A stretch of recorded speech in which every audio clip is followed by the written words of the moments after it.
Assalamualaikum warahmatullahi wabarakatuh. Halo semuanya yang sedang menonton dari manapun dan kapanpun. Kali ini kami dari kelompok 5 kelas B akan mempresentasikan hasil proyek kami, yaitu mengenai perjuangan demokrasi di Amerika Latin. Ini merupakan problema kedua yang kami dapatkan. Boleh next slide. Nah, di kelompok ini kami berlima nih. Ada Alfa Septian, ada aku Ratu, ada Nia, ada Bagas, dan juga ada Iqbal. Alhamdulillah semuanya berperan aktif, berkontribusi di tugas kelompok ini. Seperti itu.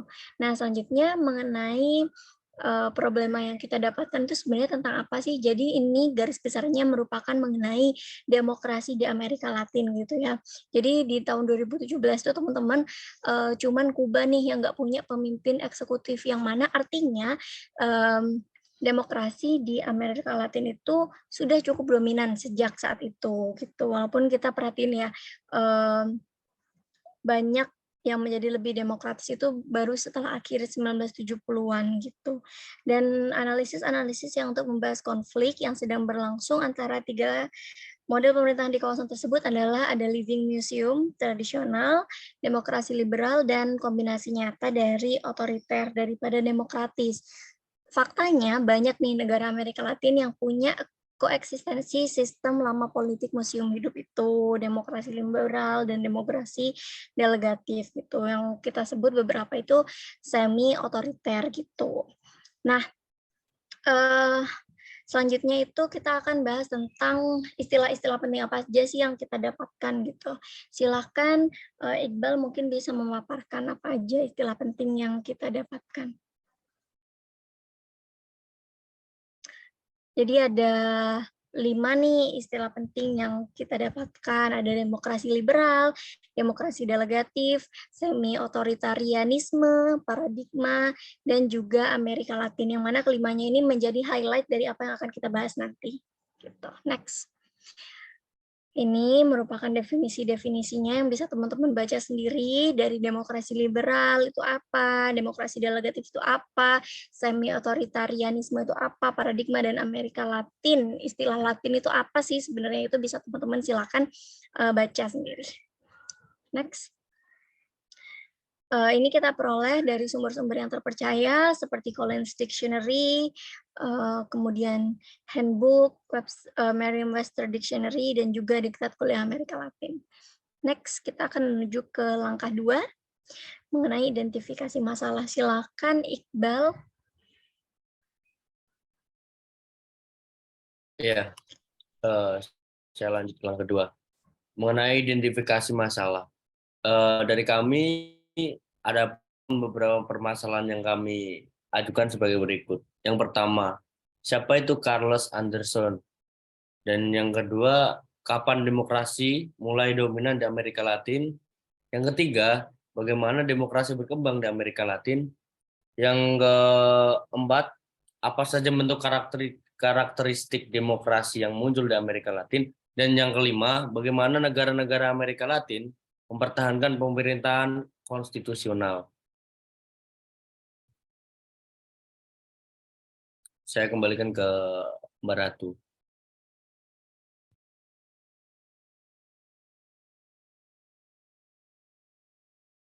Maaf, Ratu masih ke-mute. Oke, sorry everyone. Kita lanjut ya presentasinya. Nah, tadi kita udah dibacakan nih permasalahannya sama Iqbal. Nah, selanjutnya kita akan coba untuk menganalisis hipotesis yang kita buat dari masing-masing permasalahan. Untuk hipotesis pertama, silahkan Alfa. Baik, terima kasih. Jadi karena waktunya agak singkat, tidak langsung saja. Jadi kan kita membahas tentang bagaimana paradigma tentang demokrasi itu dibangun di Amerika Selatan. Nah, di Amerika Serikat, Amerika Latin termasuk ini, itu salah satunya adalah Charles Anderson yang membangun. Jadi Charles Anderson ini dia memulai karirnya sebagai seorang politikus dan menjabat sebagai gubernur di Ohio dan seterusnya. Nah, pada akhirnya Charles Anderson ini dianggap sebagai seorang yang berpengaruh dalam menyebarkan ide-ide dan gagasan-gagasan di Amerika Latin tadi. Nah, seperti itu. Dan dia juga yang akhirnya menciptakan satu pemerintahan yang ada di Amerika Serikat. Mungkin singkatnya seperti itu. Ratu, kembalikan kepada Ratu. Terima kasih.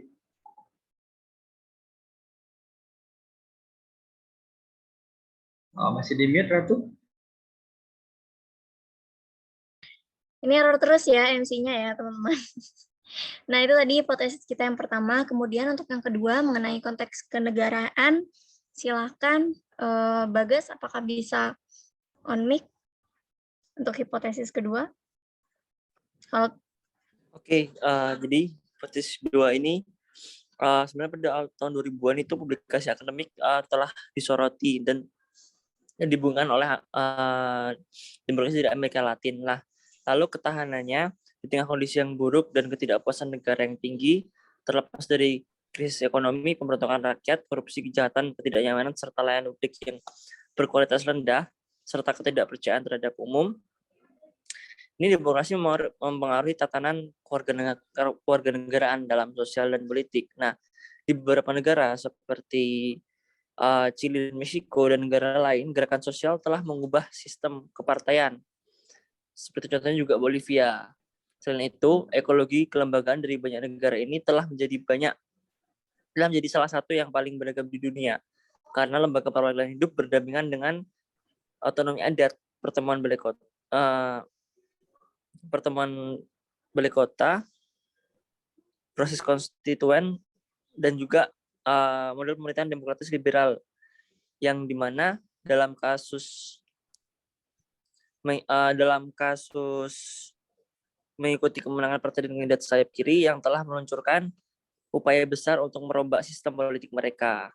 Seperti itu. Lalu Kekerasan Demokrasi Amerika Latin telah mempermasalahkan definisi kita tentang demokrasi itu sendiri. Sekian, Ratu. Oke, terima kasih Bagas. Selanjutnya kita beranjak ke hipotesis 3. Ini hipotesis yang menurut kami lebih singkat ya. Silakan kepada Nia. Ya, terima kasih Ratu atas waktunya. Pada hipotesis ketiga mengenai apakah seiring dengan berkembangnya demokrasi juga turut mendongkrak perekonomian Amerika Latin. Menurut hipotesis dari kelompok kami, Amerika Latin sudah membuat banyak kemajuan dalam hal penyelenggaraan pemilihan umum sejak dari 35 tahun terakhir ini. Dan hal ini merupakan hasil dari ekspansi demokrasi terpanjang dan terluas dalam sejarah kawasan. Dan sejak adanya gelombang ketiga demokratisasi yang dimulai sejak tahun 1978, perubahan terbesar terjadi pada budaya politik Amerika Latin.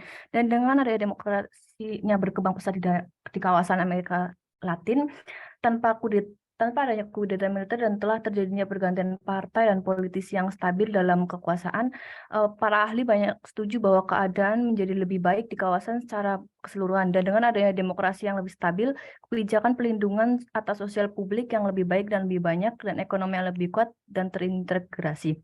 Ya, jumlah orang miskin juga semakin menurun dan kelas menengah menjadi semakin bertambah. Sekian dari saya kembalikan ke Ratu. Oke, terima kasih Nia. Tadi mengenai kaitannya dengan ekonomi ya. Nah, selanjutnya hipotesis keempat, silahkan kepada Iqbal.